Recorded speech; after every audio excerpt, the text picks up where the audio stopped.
से परोसा। ડેડિયાપાડાના ધારાસભ્ય ચૈતર વસાવાની ધરપકડ બાદ મોટી સંખ્યામાં એકઠા થયા સમર્થકો। કાયદો વ્યવસ્થાની સ્થિતિ જાળવવા વિસ્તારમાં લગાવાઈ કલમ 144। ડેડિયાપાડા તાલુકા પંચાયતના પ્રમુખ પર હુમલો કર્યાનો ચૈતર વસાવા પર આરોપ। આજથી અમદાવાદ, ગાંધીનગર સહિત રાજ્યમાં સાર્વત્રિક વરસાદની આગાહી। કેટલાક વિસ્તારમાં પડી શકે છે અતિભારે વરસાદ। અત્યારનો વરસાદ પાક માટે સારો ન હોવાનું આગાહીકાર અંબાલાલ પટેલનું અનુમાન।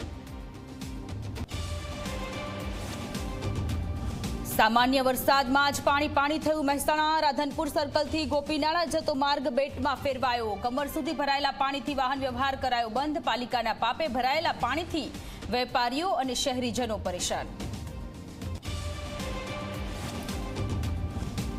ફરી એકવાર ડાયમંડ નગરી સુરત પાણી થઈ। ઉધના નવસારી રોડ વરસાદી પાણીની સાથે ભળ્યું કેમિકલયુક્ત પાણી। કેમિકલને કારણે આખા વિસ્તારમાં જોવા મળ્યું લાલ પાણી। શહેરીજનોના હાલ થયા બેહાલ।